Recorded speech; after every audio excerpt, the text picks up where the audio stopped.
Welcome to Gambling with an Edge with your hosts Bob Dancer and Richard Munchkin. Bob Dancer is America's premier video poker writer and teacher.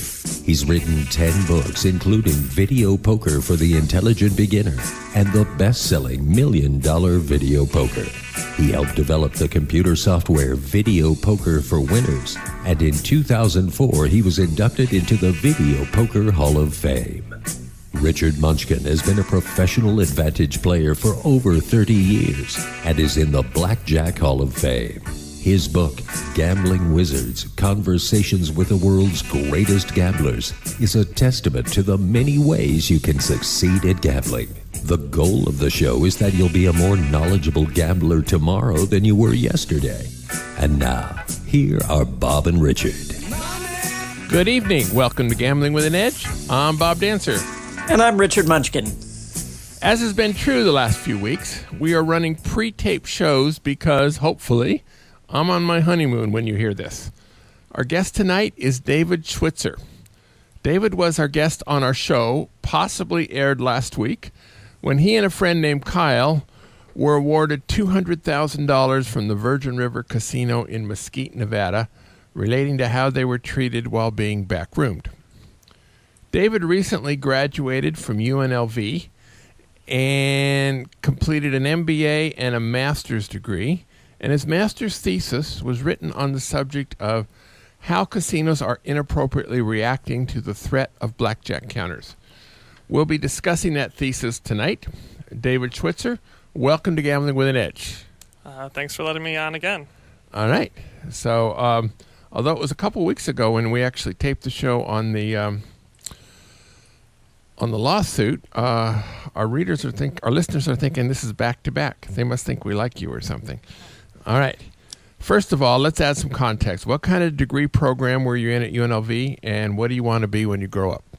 It was a master's program, and it was a dual degree, an MBA and a master's in hotel casino administration.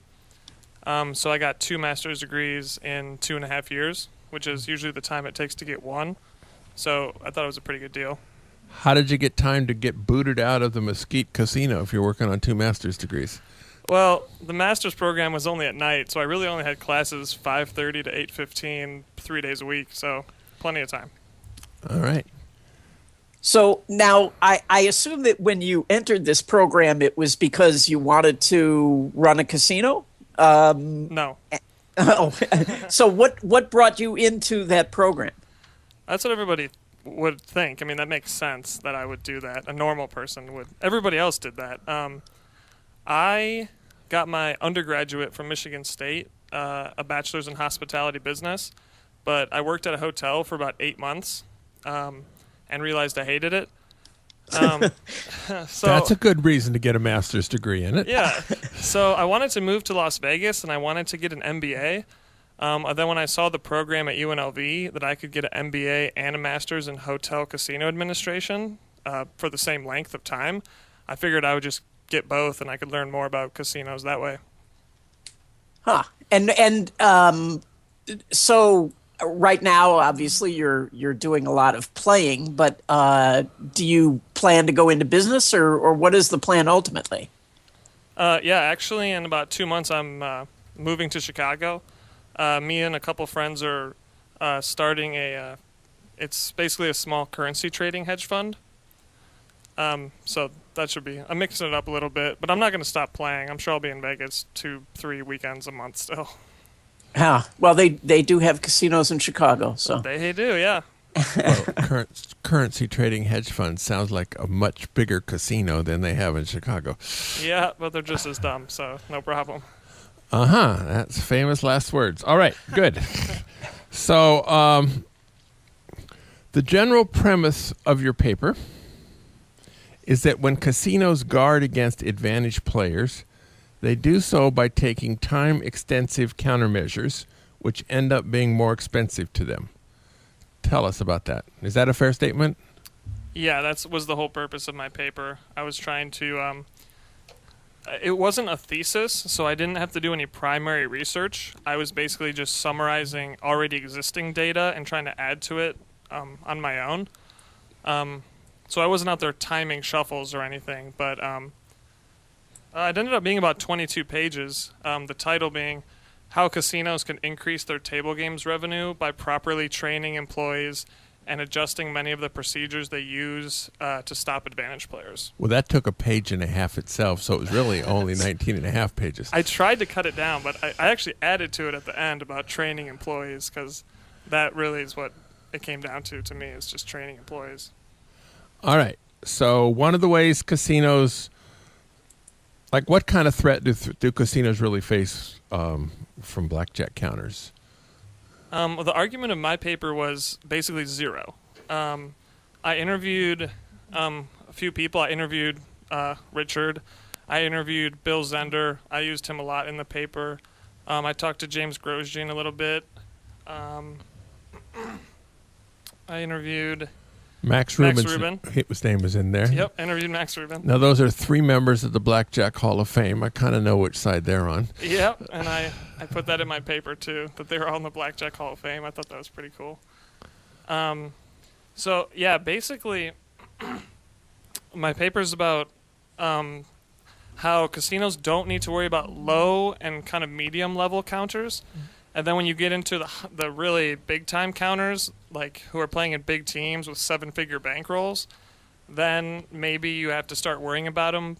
But you shouldn't try to deal with them by doing things like having terrible penetration or no mid-shoe entry or having really long shuffles. Okay. Right. So let's talk about some of the things that casinos do where they are shooting themselves in the foot. Let's start there. Okay. So the first part of my paper, I outlined the ways that casinos are currently costing themselves money, and the second half was basically my recommendations for what they can do to start increasing their revenue. So the first part I started with shuffling. And the first example I used was a shuffle they use on single deck games at Caesar's Palace in Atlantic City. This was the most complicated shuffle I've ever seen. I'm going to look at my paper here to make sure I don't miss anything. Okay. The procedure was, and they have an automatic shuffler machine, too, at the table. The dealer would riffle the cards. He would then wash the entire deck of cards. He would riffle twice. He would strip the cards. He would riffle 2 more times. Then he would put the deck into the automatic shuffler. Then he would cut the cards. Then he would start dealing. And that took so long and was so unnecessary that is basically what inspired me to write my paper. Now this is a game where they pay 6 to 5 on blackjack. Yeah. So I put that in my paper too. I was like, well, I know it's single deck, but card counters aren't going to waste their time with this game, and you have an automatic shuffler right there. You're paying either $600 a month or $22,000 to buy this thing, and the way I put it was, it's like if you buy a $22,000 washing machine, but you wash your clothes in the sink and put them on a clothesline, wait for them to dry, but then put them in your washing machine. It just doesn't make any sense. What? Yeah, whoever put that procedure in should be fired. Yeah. I mean, and now, but, I mean, this actually has absolutely nothing to do with card counting either. So, right. You know, I mean, I don't know.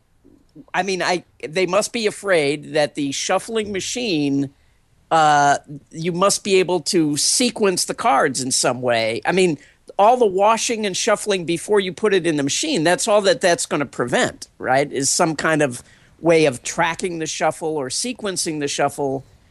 And if you really believe that the shuffling machine is that bad, then why are you paying for it? That's exactly right. If you're going to pay for it, you might as well trust it. It just didn't make any sense to me. If you want to go crazy on your shuffles, fine, but you don't need to waste your money on a shuffling machine then. Yeah, I've actually often said this to pit bosses because I see this is really common, not that bad, what you're describing, but it's really common for them to riffle the cards before they put it in the machine. Yep. And I always ask them, like, why do you pay all that money for that machine if you don't trust it? you know? Yeah. Yeah, so but then they you didn't consider time how long it took them to do that shuffle, did you? Yeah. This was actually straight out of one of the papers from Elliot Jacobson. I only used one of his. So basically, he said an average riffle takes 4 seconds to complete. If a blackjack table is active for 16 hours a day at 40 rounds per hour, which is probably low, but then the casino's spending 2,560 seconds on riffling. That translates into 28 rounds per day. And if there's an average of $50 wagered across the table, then that one riffle, just one riffle, costs the casino $42 per day in profit. So if we were to multiply that by the number of tables at Caesar's Palace in Atlantic City, which is 4, over the course of a year, then that just doing one riffle would cost the casino $61,000 per year. Just one riffle. Right. Well, and that's based on a normal blackjack game. This is a 6-5 game, so it's costing them even more. Yeah, because a wash takes far longer than a riffle. I mean, that's really crazy to do a wash. That wash is, yeah. Everything else I can understand. Like, yeah, you want a riffle. Like, casinos do weird stuff, but the wash was just unbelievable. I could not believe that. Could they be concerned about edge sorting, where the wash would help guard against that? Sure, but there's way easier ways to get rid of edge sorters than doing that. You do not need to wash the cards. Okay, yeah, you can cut them in half and turn half of them is one good way. Right. So, I mean, again, this is a 6-5 game. There's a chapter in James Grosstein's book, Exhibit CAA. I think it's titled "How Stupid Is the Beau Rivage?" Because they had a 6-5 single deck game where their policy was to deal one round and shuffle. Now, I mean, you know, and their reasoning, they claim, was that they didn't want to run out of cards because there were 6 players at the table. And the chapter goes on to show that the chances of that happening are, you know, you'd have a better chance of being hit by lightning 3 times or something. So again, I mean, they can't really believe that they may run out of cards. I mean, casinos in Nevada for 60 years have dealt 2 rounds to 7 spots of single deck, even back when it paid 3-2. And, you know, they weren't concerned about running out of cards. So, you know, I can only presume that they think that they're thwarting card counters. And again, it's on a 6-5 game. It just, you know, it's just another case where they really shoot themselves in the foot, cost themselves money. All right, so we've dealt with casino shuffle too much. What about the no mid-shoe entry? How does that hurt the casino? Okay, no mid-shoe entry. Well, let's talk about penetration first, actually, because that came next. Okay, let's talk about penetration. Okay. Yeah, so basically, probably everyone listening to the show, if you play blackjack, know that when you're card counting, all you're doing is looking for the best, well, not all, but what you're doing is looking for the best penetration. And, you know, if you see a game that's like, I don't know, 80%, you're like, wow, this is insane. I can't believe I found, like, such a good game. Because casinos, we're so used to casinos' penetration being so poor. And, you know, me and my AP friends for years were like, well, if they just deal more cards, all the regular players will play more hands and casinos are making more money. So I looked into that, and Bill Zender has been writing about all of this for 20 years. Yes, he has. And this is where I got my information, and I guess he's just being ignored. He said on a manually shuffled game, the reduction in deck penetration of a half deck costs the casino about 6 rounds per hour. And on a machine shuffled game, it costs 2 rounds per hour. And his whole thing is, when you increase penetration, you increase the number of decisions, and then you increase your revenue. It's just that easy. It's one sentence. My whole paper comes down to one sentence, really. But casinos are so, I don't know, they're so afraid of card counters that they're willing to just throw their own games down the drain. Like, I don't know if they believe the media hype or what, but they're just so afraid that a team of MIT kids are going to come in and bankrupt them that they're not thinking rationally, in my opinion. And one of my favorite quotes was, this was from Mike Aponte. He was talking to the director of surveillance at the Le Berge Casino in Lake Charles, and the director of surveillance estimated that over the last 4 years, the number of card counters he has backed off is 0.00006% of the total gamblers that have played at that period, and that works out to less than 1 in a million gamblers. That it doesn't surprise me that the figure would be that low. I mean, 1 in a million. and It surprises me that it's that low. Casinos back off more than that, I think. Not properly, but they do. Yeah, well, that was what I was going to say. Is the ones where the number is higher are probably backing off people that they shouldn't back off. Yes, that too. That was a lot of my paper too. And Max Rubin talked about that too. He was saying, just because you see a guy counting cards, you don't have to kick him out. Card counting it's a lot of the process of counting cards isn't that hard, but everything that goes into it, your betting, the indices, everything you have to remember, your bankroll, you can, if you're not really diligent, Max Rubin says, hey, people go on tilt. Let him play. If he loses some hands, he might just go crazy and just start blowing his bankroll. He would just let him play for a while. And Bill Zender kind of added that too. I mean, regular people like to see action. So if they go and see a guy sitting betting hands of, 2 hands of 1,000, they might sit down and be like, oh, this is a hot table. I want to bet too. So the card counter's presence alone is increasing revenues to the casino. Yeah, another thing that that I don't think that they take into account often enough is the totality of the guy's play, or the guy and his wife, right? I mean, so they bar some guy who's spreading, a quarter to 200 on the double deck without looking at his account and seeing that he likes to play craps, and that after he plays blackjack, and that his wife is off playing the slot machines. I mean, it's just sort of crazy. I keep saying that word, but it just never. But I mean, I guess if they were really bright people, they wouldn't be working in casinos. Maybe I've played with people like that, APs who, will play a hole carding game where your EV is, I don't know, a couple thousand per hour, and he was so worried about his image that he would maybe make, $30,000-$40,000, but he would go to the craps table afterwards, blow $50,000, and we're like, dude, what are you doing? And he's like, oh, well, I played on my card. I have this huge craps loss, so it'll buy me some time. And we're like, that is the most psycho thing I've ever seen. Yeah, we don't play with him anymore. Yeah.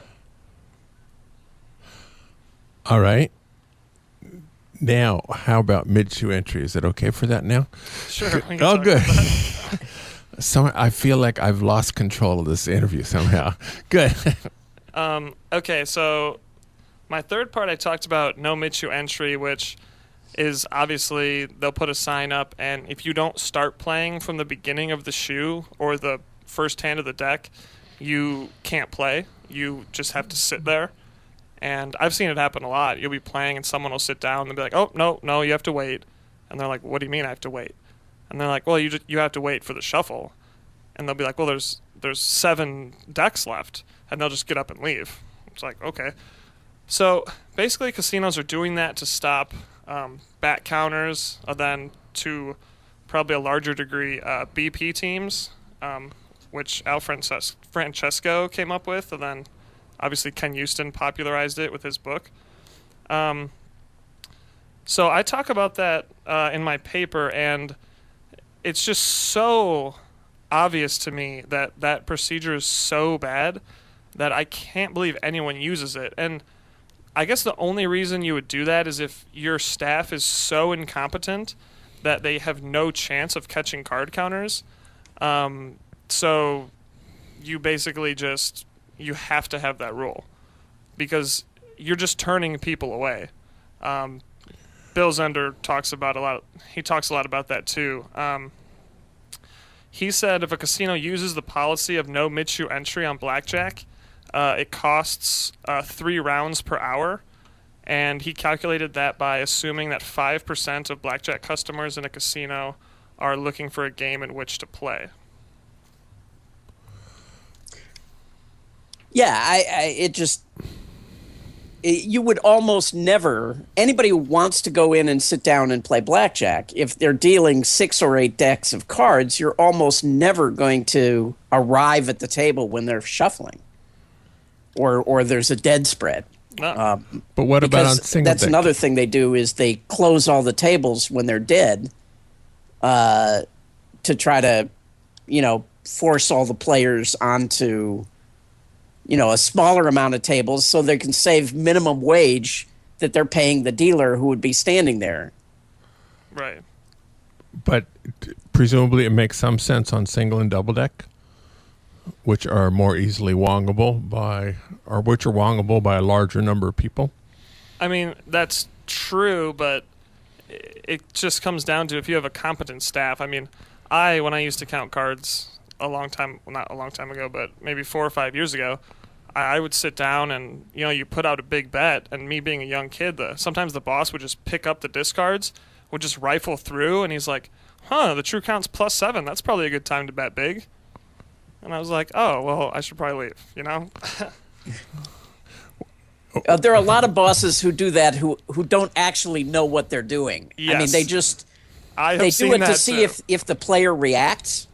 But they're not actually able to count the cards themselves. No, and they're just flipping through, but there's just like a dead look in their eyes, and they're just trying to. Then they'll keep looking at me to see if I react. I'm just like, I'm not going anywhere, man. You have no clue what you're doing. All right. So are those the 3 principles of shuffling too much, penetration, and no mid-shoe entry? Are those the 3 main ways they shoot themselves in the foot? The first half of my paper was just outlining what they are and why they're costing the casino money. Okay. And then the fourth part, which I didn't talk about in the first part, I just talked about later on, was about legal consequences and really training your security staff and your floor staff. So I guess I can kind of shift over and talk about the second half of my paper when I kind of gave my opinion on what they should do. All right. What do you think they should do? Okay, so when it comes to shuffles, obviously what you have to do is shuffle faster and make it less complicated.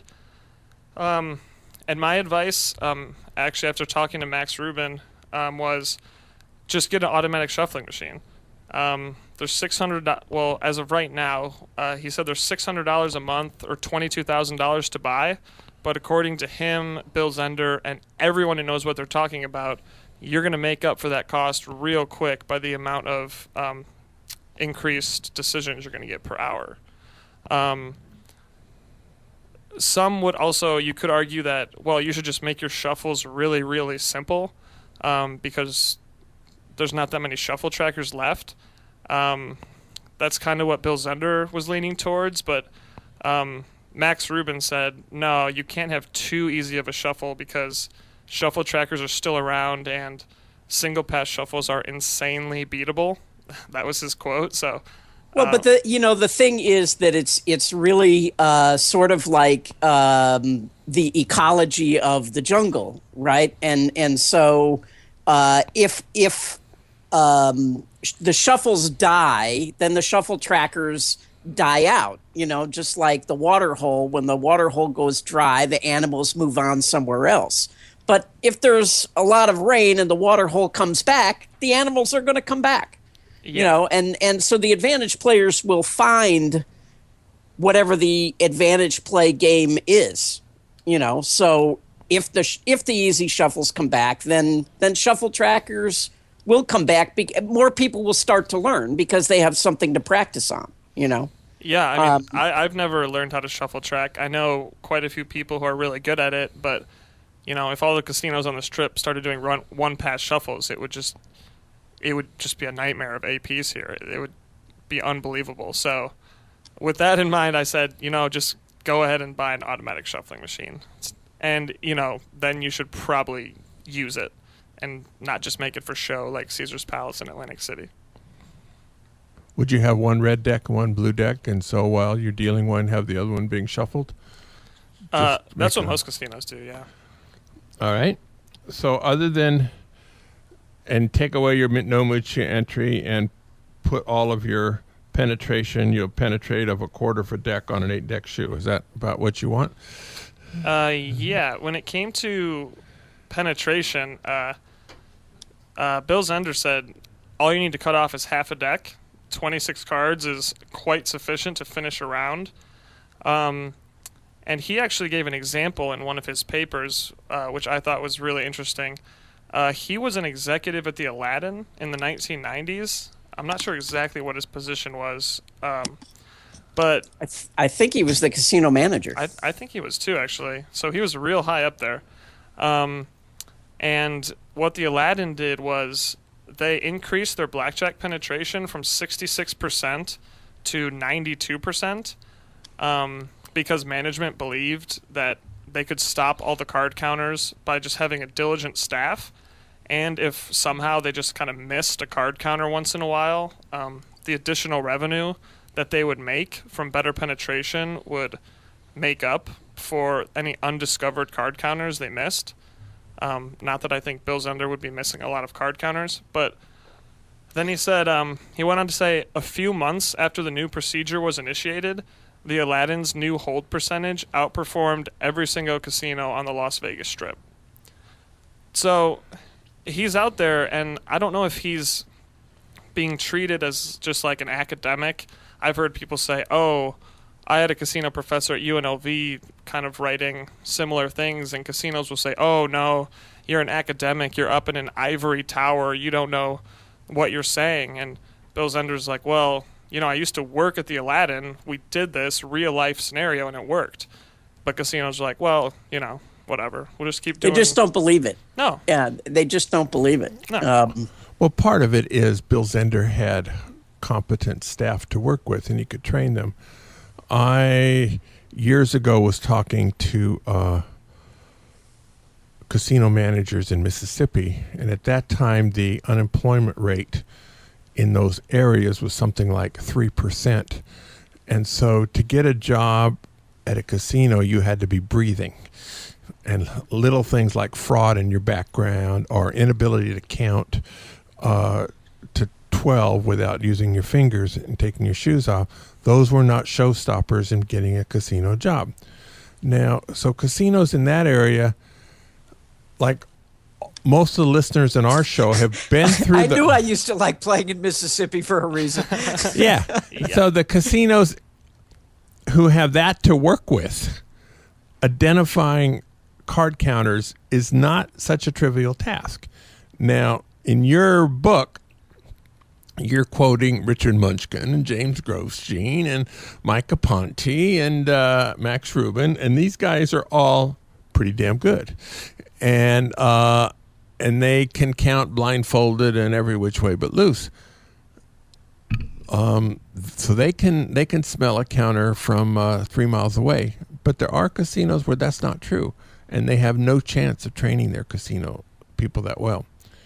Isn't this true, or am I just or do you think I'm just exaggerating it? No, that's probably true. There's probably tons of casinos. I know for a fact there's tons of casinos who you could spread 1 to 100 right in front of them, and they're like, wow, this guy is a crazy gambler. We love him. But when it comes down to it, I mean, you just have to train them. You have to find people in your staff who are competent enough to learn the basics of counting cards. They don't need to know everything. They don't need to worry about bankroll management or anything. They just have to learn what it is, really. And that would be enough to stop a majority of at least low and middle card counters. Back 30, 40 years ago, the guys who worked in the pits were a lot smarter about, I don't want to say about counting cards, but about sort of advantage play in general. Like, they knew when something didn't smell right. I remember one time, I was playing in Bally's, and this is, 30-some years ago, and there was this guy named Vic Wakeman. We used to call him the eye in the rug because he was about 5 feet tall. And he came and he just came and was staring at me while they were shuffling the cards, and I happened to be shuffle tracking. And they offered me the cut. I cut the shoe, and I put out, 2 hands of 500 off the top. And he just walked up and he pushed the bets back and said, "I don't know what you're doing, but I don't want your action." And I believe that was true, that he didn't know what I was doing, but he just thought it didn't smell right. And I think there were a lot of bosses like that back then. And nowadays, bosses are so busy running around, filling out players' cards, rating slips, all of that kind of stuff. They've really become clerks, and they don't really know much about the games. So I agree with you that they have to be trained. But, Bob, think about if you ran the circus. If I owned the casino, and let's put it, in the middle of Oklahoma or somewhere, in the middle of nowhere, well, I would get good staff because I know it's important. And I wouldn't accept the idea that, well, there's just nobody out there to hire, because I think I would pay the extra money to get good people, and I would train them. And, I just wouldn't accept the idea that it couldn't be done.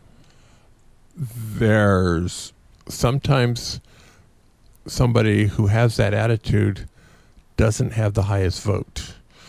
And he has bosses who have different votes and will overrule him. Well, it all starts at the top. It all starts at the top. And if you have an idiot running the place, there's nothing you can do. One of the most incredible stories that I ever heard on this show was when we had Bill Zender as a guest. Yes. And he was talking with a table games manager and a casino manager together. And I forget the exact numbers, but the idea is he said to the table games manager, "Would you rather hold 15% and win $1 million, or hold 10% and win $1.5 million?" And the table games manager said, "I would rather hold 15% and win $1 million." And he said, But the other way you make $1.5 million. And he said, "But it doesn't matter, because if I hold 15%, the casino manager is going to say I'm doing a good job. And if I hold 10%, he's going to say I'm doing a terrible job." And the casino manager was sitting right there and said, "Yeah, that's right." What part of that don't you understand, Richard? That seems pretty simple. Well, I don't understand why that guy is the casino manager. That's what I don't understand. That's why it wouldn't really work for me to just go get a job, like an entry-level job in a table games position, I think, because I had a really smart casino professor, and he was like, if you can save the casino 2-3% a year, you're going to be a superstar. But when you start making crazy ideas, like, increasing your penetration or having less complicated shuffles, then they'll just get rid of you. If you go against the status quo, you have so many people to answer to, it's really hard. So it has to come from the top. All right. Now, David, you are a successful advantage player. If casinos implemented all these procedures that you're recommending, it would actually make your job, your AP job, easier. So isn't this a self-serving thesis that you're finding ways to make your job easier, and you're getting AP buddies to give you quotes to justify that position. Is this a fair criticism? Not really. We did skip one part of my paper though about the legal aspect. All right. Wait, let me get to that in a second because Okay. I'd like to answer that. would I really believe there can be situations where it is win-win. The casinos would make more money, and a very tiny percentage of APs would also make more money. But I don't think there's any doubt the casinos would make more money if they implemented these procedures. And I would say that, Bob, wouldn't you say the same thing about when you consult on video poker? Absolutely. You tell them things that certainly help you, but they also are good for the casino. Sometimes they help me, but yes, the most profitable way to have video poker is also allows for the top players to have an edge. Yeah. If you take that you know, away, your paper didn't cover this, David, but another place where casinos just kill themselves is in the slots and video poker.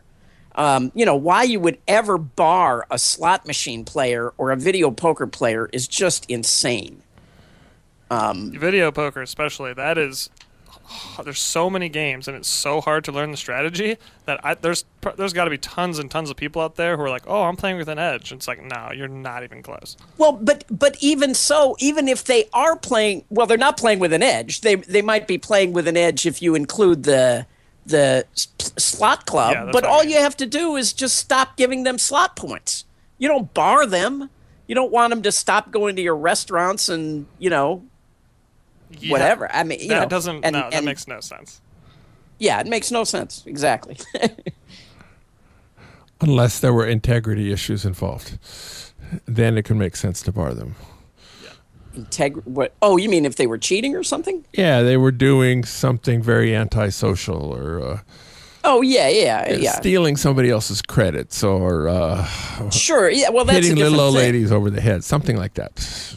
Well, yeah, on this same topic, I'll talk about legal later, but on the self-serving, so, yeah, the biggest thing was, yeah, I'm an AP. Yeah, technically this paper, if I still counted cards, would make card counting more money for me. But the kind of overall part of my paper that I was trying to get out there was if you just train your staff, then none of these procedures are going to matter anyway because your staff can stop them. Catching card counters is so easy. I was playing on the East Coast with a guy you actually had on the show, Moo, who was, Yes. I think he's actually my accountant. Moo the cash cow. Yeah. Right. So we were playing a double deck game, and across the pit, we see a young kid, and he's playing. He has all his chips in front of him, just really neatly stacked, like really just like aggressively neat, all color coded. He's playing two spots, and as the cards are being dealt out, he's just moving his head back and forth. So after two, we couldn't even see what he was betting, but Moo turned over to me and goes, "Oh, that guy's counting cards for sure." And I was like, "You can't even see what he's betting." He's like, "No, he's counting cards." So we went up to him in the bathroom later, and Moo was like, "Oh, hey, man, are you, like, on this blackjack forum?" And the kid was like, "Oh, yeah, for sure. Like, who are you?" "Yeah, I was definitely counting cards." And we're like, "Oh, you want to go to the steakhouse and eat?" He was like, "Yeah." So we didn't even see what he was betting, just the way he was acting. It's just so simple. I mean, maybe I'm so used to it at this point, but it just seems so obvious. Well, it is, yeah. but you have studied a lot, and you're much brighter than average. Now, the smartest APs are considerably brighter than the average casino worker, and the smartest casino workers are brighter than the average player. But the people you're quoting in your paper are among the brightest APs out there and most successful APs out there. Yeah. Now, you're not in that category yet, but you might be. And Max Rubin did say one of his things about why casinos should be afraid of APs is, you have a shift boss who comes to work at 12 and goes home at 8, and he goes with his family and eats dinner. But APs are constantly being APs. They're always thinking about ways to gain an edge over the casino. So casinos are constantly at a disadvantage from the top APs. Right, but not because, but the procedures you're talking about aren't things that thwart them. No, not at all. And that's what I'm talking about low-level, mid-level APs, which the casinos seem to be very, very worried about for some reason. Well, because they know about them, right? Yes. It's the thing they know, the fear they know. They don't realize what they don't know. Because they'd lose a lot more sleep if they actually realized what was going on. Well, that's part of the thesis where the people David is quoting in his paper do know. And so they can properly evaluate the risks because they have some knowledge of what kind of risks are out there. But if a casino executive doesn't really understand the risk and they're just putting up defenses, but they're kind of doing a rain dance. You know what I mean? They're doing voodoo because they think it'll help, and it's just superstition. It would be one thing if they were doing something that actually helped them, but they're not. They're doing something that hurts them, and they think it's helping them, which is not good. Well, if you had to do away with superstitions, Las Vegas would close. Superstitions. Yeah, but the superstition is supposed to be on the player's side. Yeah. Not on the I don't know. Side. Years ago, the Lawrence Revere book talked about how dumb. Even in this day and age, there is still a casino that keeps bird seed in the crap pit and throws it under the crap table when the dice are hot. Bird seed. That's unbelievable. I would love to play there. That would be amazing. I wonder, bird seed. What kind of birds are they growing with this bird seed? There used to be some superstition about the stick man calling up a hand or something, singing like a bird. I forget where this idea came from, but. All right. So, are you familiar with any casino, with maybe not mentioning names, that has good procedures and is successful in the way they deal blackjack? Yeah, there's a lot actually. I can't name any names, but there's lots of casinos out there who do it correctly. Actually, I do hear periodically, reading the blackjack boards, I hear, Bill Zender must be consulting at this place because they have great penetration, but you get backed off right away if you know what you're doing. So, he does go out and do consulting, and I guess there are some, not in Vegas, but there are casinos, out in other places that are listening to him and implementing his ideas. Yeah, and one of his big ideas was, besides the procedures, was about training your staff on actually how to handle backoffs and barrings. I know he and Max Rubin agree that, if you're going to back someone off, I've had hilarious backoffs before. A casino manager will sit at my table and be like, "Hey, man, what's up?" And I'm like, "Hey," because I think it's a host, and they're like, "What are you doing?"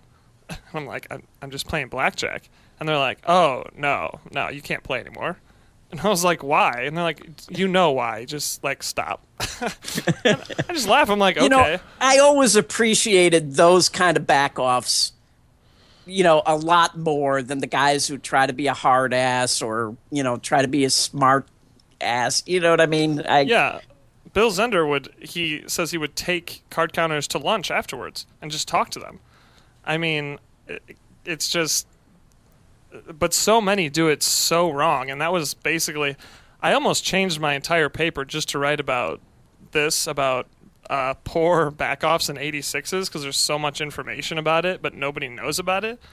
Well, you had some personal information on that. I have. It happened the other day, actually. I can't say where, but I was put in a back room for 4 hours and dragged through the casino, so that was fun. So you have another lawsuit. Is Mr. Necessian likely to become involved again? I think I got him on retainer at this point, but it's definitely on my speed dial. But another thing besides casinos having to, learn what to do, and if you're going to 86 someone, which you probably shouldn't in the first place because they could spend all kinds of money there anyway, if you're going to do it, just say, hey, you're going to get 86th, cash out your money and leave, and just let them go. You don't need to escort them out. You don't need to try to intimidate them. And then if they don't leave, which no AP would do, they're not just going to stick around, then you have to maybe do something else. But it also comes down to APs. I was listening to a Gambling with an Edge show a couple weeks ago, and I'm not trying to attack this guy, but it was one of the church team guys, and he was like, oh, if they want to back room me, I go in the back room. Absolutely. And I tell them what I'm doing, and, we have a good time. And I was just sitting there in my room just stunned, believing that an AP would say this. I mean, if there's people out there allowing this, then why would a casino need to change? As soon as a casino does this to me and violates my rights, no, for sure I'm calling a lawyer. Yeah, I was kind of stunned by that as well. I did ask Richard about that afterwards, and he goes, "I can't believe he said that." So, actually, one of the things you said a couple years ago on 10-10-10, so October 10th, 2010, the Suncoast Casino here in Vegas was offering 10 times points, and so a certain $5 game was worth $300 or $400 an hour, something like that. So I played on it. I lasted about 20 minutes before they came to back me off with 6 security guards. Oh, okay. That's impressive. And 2 different security men. Like, I'm the 60-something-year-old guy. Like, I'm going to... So anyway, 6 security guards, and they walked me to the cage. They kept their distance, but there was 3 of them at all times. So I decided I had to go to the front desk, and then I went and I walked down to one end of the casino, and then I walked to another end, and 3 guards are watching me all over the place. And so I went upstairs, they followed me, and then I went down. It's like, why not play with them? So they never got close. They just wanted to make sure I wasn't going to play any video poker machine. But yeah, but I didn't leave immediately. It's just bad management. There's security there to do all kinds of things, and they're spending 6-7 guards on one AP. I mean, that's unbelievable. That happened to one of my friends too, Kyle, who was on with me before. He got thrown out of a place, 7 security guards, and when they walked him out, they had just stood right on the strip, like blocking the door. And Kyle just stood there, and he was like, what do you think I'm going to do? There's 7 of you. You think I'm going to walk back in? And they're like, we have to stand here until you leave. And it's just like, okay, guys, like, this is unbelievable. I you know what? I have to tell you a story, though, about a smart casino person. A guy from one of the biggest teams, the size of a team that bet 3 hands at 10,000, was playing in, I guess I could say where, Caesar's Palace, and he left his planner, his day planner, with all of his phone numbers, all of his contacts, all of his information in it, and he left it on the table. Oh, that was a smart move. And this casino manager knew someone who had connections to both the casino industry and the playing side. And he called him up and he said, hey, this guy left his planner here and I have it. And call him, tell him that I will return it to him personally and agree not to open it and look inside if he will give me his promise that he will not play here anymore and keep his team out of here. That's excellent. And the guy made the phone call, and they made that agreement, and he went and, shook his hand, gave him back his planner, and as far as I know, never opened it and looked inside. Now, there's a classy way to handle a situation, I thought. Yeah, not bad. Without opening it, how did he know who it belonged to? Well, he saw on video. They knew from surveillance who the guy was. Interesting. Yeah. All right, we got 4 minutes left. What part of your thesis haven't we talked about yet? Have we covered everything? I think we basically talked about everything. All right. Is this going to be published somewhere so casinos will be able to take advantage of your expertise. Well, yeah, it gets put online. Every year, all of the UNLV theses and professional papers get, I guess, published through the UNLV library. Then some people who I know who have graduated get inquiries from journals to ask if they can publish it. So I'm not sure if it'll be published, but from what I've read so far, I think even if it is published, no one's going to listen to it. So you actually went through the program there at UNLV. What are they teaching the future casino managers of the world about this stuff? Well, or does it not come up at all? There was only one casino class, one master's casino class. I think now they're adding a master's in casino management, so there will be a lot more about casino management. But mine was technically a master's in hotel administration. So I took the one casino class, and it was really good. That's probably the class I learned the most in, but it was really about, hold percentage, drop percentage. This is how you play craps. This is... Who taught that class? His name was Anthony Lucas. He is, if you read basically any casino published paper, he's probably a co-author. He was really smart. But they don't really teach anything about this. They don't get into it that much at all. It'll be interesting once they add the casino management degree, what they teach. What do they teach these guys? Maybe if they add a table games operation course, that I definitely would have taken that. But you're just learning, even in master's program, you're just learning kind of basics. And most people in casinos don't go to college anyway, or haven't been to college, so they just probably kind of do what the guys before on top of them tell them to do. So yeah. So they don't even have courses in casino math? Oh, actually they do. Well, yeah, I took the other one. I think it was an undergraduate class. It was called Mathematics of Casino Gaming, and that's actually who was the chair. The teacher of that class was the chair of my paper. And actually, I David G. Schwartz, who's been on your show twice, I think. Yes, he has. He agreed to be a chair on my paper, but I kind of got so into this, I forgot to ask anyone else for help. Yeah, so I took Mathematics of Casino Gaming, but that was just, we went through every casino game. It's like, this is Keno. What's the odds this is going to come up? In Blackjack, what's the odds you're going to get a 15? So that you learned mathematics behind games, but it wasn't technically, practically really useful. So there's no, reverse kind of engineering you could have done by taking that course to recognize where the casino vulnerabilities are? That's why I took it, actually, but not really. They did talk about loss rebates, though. That was kind of funny. They did talk about loss rebates in my casino class. I learned a lot about loss rebates. Did they know what they were talking about? Oh, yeah. Oh, Anthony Lucas was like, any casino that offers a loss rebate is just, unless it's very well handled, is just asking for trouble. Sounds like Anthony Lucas is somebody we should get on the show. He probably would. All right. We've been talking to David Switzer, recent UNLV double master's degree. Apparently got a check from Virgin River rather recently. Yep. So thank you very much for being here. Good night, everybody. Go out and hit lots of royal flushes. You've been listening to Gambling with an Edge with your hosts, Bob Dancer and Richard Munchkin. Subscribe to the show in iTunes, and episodes will be delivered to you automatically every week.